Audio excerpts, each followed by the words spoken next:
Ticket झाले घेऊन आता आम्ही आता आपण आलेलो आहे आणि आतमध्ये पार्वती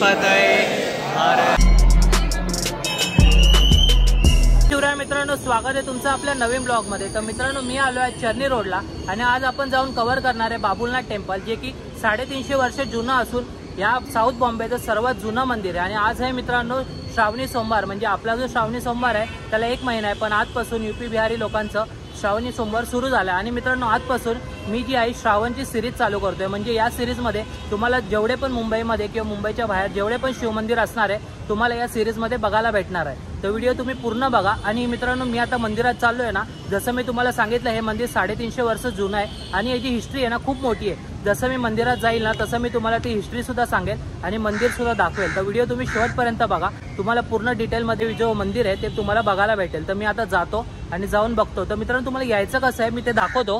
हे बघा, तुम्हाला यायचं मित्रांनो चर्नी रोडला, चर्नी रोडवरून बाहेर यायचं 1 नंबर प्लॅटफॉर्मवरून आणि तुम्हाला हा ब्रिज लागेल। हा ब्रिज उतरून तुम्हाला इथे खाली यायचं आहे आणि इथे खाली आल्यावरती ना 10 मिनिटाच्या वॉकिंग डिस्टन्सवरती तुम्हाला बाबुलनाथ मंदिर भेटणार आहे। तर आता मी लगेच जातो आणि मंदिरात जाऊन ब्लॉग कंटिन्यू करतो। आम्ही बाहेर आलेलो आहे, तुम्ही इथे टॅक्सी करून सुद्धा जाऊ शकता। टॅक्सी 20 रुपये घेते किंवा 10 रुपयाचे वॉकिंग डिस्टन्सवरती मंदिर आहे। तर आता आम्ही चालत जातोय कारण आम्हाला गिरगाव चौपाटी पण भेटणार आहे। तर थोडं गिरगाव चौपाटीवरती पण आम्ही शूट वगैरे घेऊ आणि त्यानंतर मग बाबुलनाथ टेम्पलला वगैरे जाऊ। त्यामुळे आता आम्ही वॉकिंग करतच चाललेलो आहे। 10 मिनिटांमध्ये मंदिर येईल, त्यानंतर मग मी तुम्हाला आतमध्ये जाऊन मंदिर दाखवतो। 5 मिनिटं वॉक करत ना आपण आलोय बघा आता गिरगाव चौपाटीला।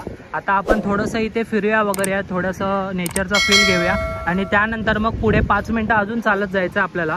इकडनं याच रोडवरनं पुढे परत 5 मिनिटं पुढे जायचं आहे आणि मग आपल्याला भेटणार आहे बाबुलनाथ मंदिर। आता आम्ही थोडंसं इथे एन्जॉय वगैरे करतो आणि नंतर मग पुढे जातो बाबुलनाथ मंदिरकडे।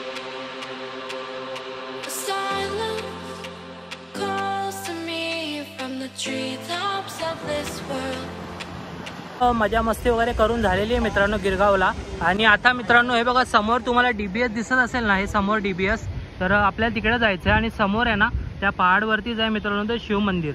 तर आपल्याला आता तिथंच जायचं आहे। आता आमची मजा मस्ती करून झाली आहे, आता आपण जाऊया मंदिरात। आता आपण आलोय बाबुलनाथ मंदिरला आणि समोरच बघा माझ्या मित्रांनो बाबुलनाथ मंदिर आहे। आणि आताच आम्ही ऐकलं की 1-1 तास लागतोय लाईनीसाठी। तर आता आतमध्ये जाऊन बघूया किती वेळ लागतो आणि काय। तुम्हाला एंट्रीलाच आहे ना इथे हार फुल वगैरे सुद्धा भेटणार आहे। आता श्रावण सोमवार सुरू झालेले आहेत म्हणून इथे आहे ना तुम्हाला भरपूर काय काय वस्तू भेटणार आहे, बेल वगैरे सोबतच सगळ्या गोष्टी, म्हणजे जेवढे पण श्रावण सोमवारसाठी लागतात। याला पण काहीतरी नाव आहे, मला आठवत नाही। तर हे सर्व तुम्हाला इथे भेटून जाणार आहे एंट्री पॉईंटलाच। आता आतमध्ये आपण जाऊया आणि बघूया आतमध्ये अजून काय काय आहे। मंदिराच्या आतमध्ये आले ना तर इथे तुम्हाला चेकिंग वगैरे करायला लागतं, तुमची बॅग वगैरे चेकिंग केली जाते आणि त्यासोबतच तुम्हाला सुद्धा चेक केलं जातं। आणि एक महत्त्वाची सूचना म्हणजे बघा इथे समोर लिहिलेली आहे, ते तुम्ही वाचू शकतात। तर या गोष्टी करू नका। आणि आता आपण पुढे जाऊया आणि इथे ना पुढे चालताना ना काही घरं वगैरे सुद्धा दिसतात। जे इथे राहणारे असतील ना ते खूप लकी असतील, म्हणजे सकाळी उठलं बाजूलाच त्यांच्या मंदिर आहे, तर ते कधी पण येऊ वगैरे शकतात। आम्ही एवढ्या लांबून आलो आहे, तर हे लोक खरंच खूप लकी असणार। तर आता इथे आपल्याला वरती जायचं आहे, वरती इथे मंदिर आहे आणि इथे बघा एंट्रीलाच आहे ना चप्पल वगैरे स्टँड वगैरे सुद्धा आहेत। आणि इथे ना आरतीची वेळ सुद्धा लिहिलेली आहे, श्रावण सोमवारमध्ये आरतीची वेळ सुद्धा लिहिली आहे बघा। आणि इथे बघा तुम्ही वस्तू वगैरे सुद्धा घेऊ शकता। आणि इथे ना गणेशचं मंदिर सुद्धा आहे बघा, गणपती बाप्पाचं मंदिर सुद्धा आहे। सर्वजण पाया पडतायत आणि मग पुढे इकडे शिवमंदिराच्या दिशेने जात आहेत। चालत आल्यावरती ना मित्रांनो इथे ना लिफ्ट आहे, लिफ्टमधून सुद्धा तुम्ही आतमध्ये जाऊ शकतात। 1 रुपये त्याच्याकडनं चार्ज आहे तुम्हाला, किंवा तुम्ही सीड्यांवरनं सुद्धा जाऊ शकता। सीड्या मित्रांनो 110 ते 120 सीड्या आहेत, तुम्ही लिफ्टनी पण जाऊ शकतात आणि सीड्यांनी सुद्धा जाऊ शकतात।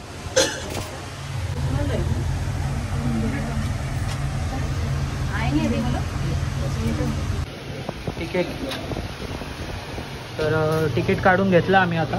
हे बघा तिकीट झाले घेऊन आता आम्ही चाललो आहे इथे।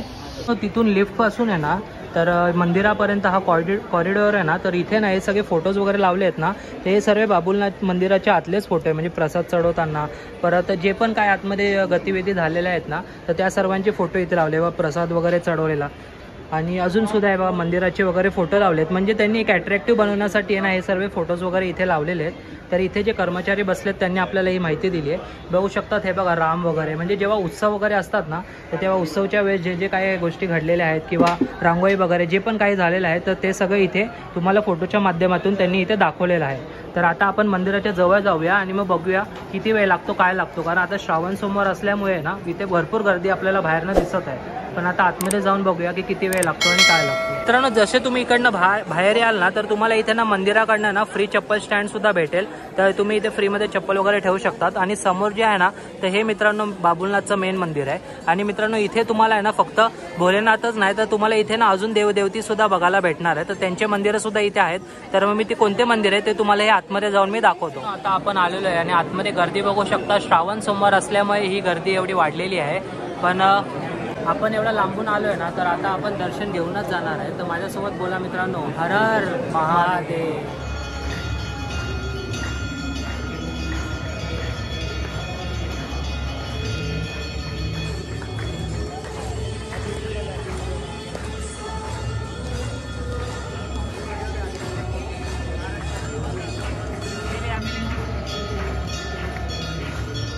पार्वती पतये हर हर महादेव।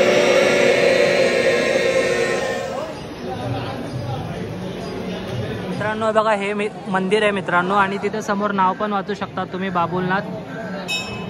बाबुलनाथ विजयत्यम राम। तर हे मित्रांनो मंदिर आहे। आतमध्ये व्हिडिओग्राफी अलाउड नाही आहे, त्यामुळे मी आता बाहेर आल्यावरती तुम्हाला दाखवत आहे। तर हे बघा हे असं काहीतरी मंदिर आहे मित्रांनो, आणि आतमध्ये आहे ना भोलेबाबाचं दर्शन मस्तपैकी झालेलं आहे।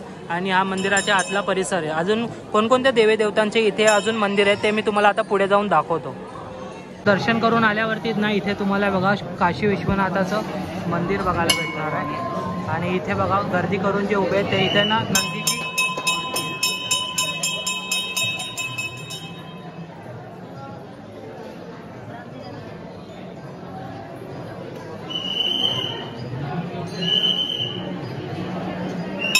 पुढे आल्यावरती लक्ष्मीनारायणाचं खूप छान असं मंदिर होतं।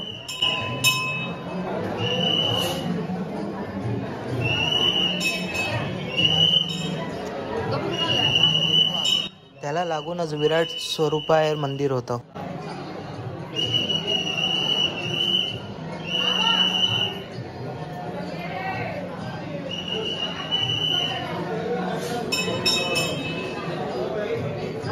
मित्रांनो हे मंदिर 1780 साली हिंदू राजा भीमदेव यांनी बांधलेलं आहे। आणि सोबतच मित्रांनो हे मंदिर इच्छापूर्ती मंदिर म्हणून सुद्धा ओळखलं जातं। जे पण भाविक इथे मनापासून इच्छा मागतात त्यांची इच्छा भोलेनाथ हे नक्कीच पूर्ण करतात। तर तुम्ही कधी इथे व्हिजिट करतायत मला कमेंट करून नक्की सांगा। So that's the video guys, तुम्हाला जेवढं होईल तेवढं मी तुम्हाला दाखवायचा प्रयत्न केलेला आहे। आणि आम्हाला पण 2-3 तास लागले, श्रावणी सोमवार असल्यामुळे आपल्याला हा वेळ लागत आहे। तर 2-3 तास आम्हाला सुद्धा गेलेले आहेत। मला जेवढं होईल तेवढं मंदिरात दाखवायचा मी प्रयत्न केला। फक्त भोलेबाबाचं दर्शन तुम्हाला करू शकलो नाही, कारण की आतमध्ये व्हिडिओग्राफी अलाउड नव्हती, त्यामुळे मी दाखवू शकलो नाही। बाकी मंदिराचा परिसर खूप चांगला आहे आणि मॅनेजमेंट पण खूप चांगली आहे। तर आपली श्रावण सिरीजमधला हा पहिला एपिसोड होता। तुम्हाला अजून जर व्हिडिओ बघायचे असतील तर आपल्या चॅनलला सबस्क्राईब करून ठेवा, आणि तुम्हाला अजून कोणते मंदिर माहीत असतील तर मला कमेंट करून नक्की सांगा। तर आजचा व्हिडिओ हा मी इथेच एंड करतोय। तो व्हिडिओ कसा वाटला मला कमेंट करून नक्की सांगा, आणि मी भेटतो तुम्हाला पुढच्या व्हिडिओमध्ये। तोपर्यंत bye bye bye, tata, good bye.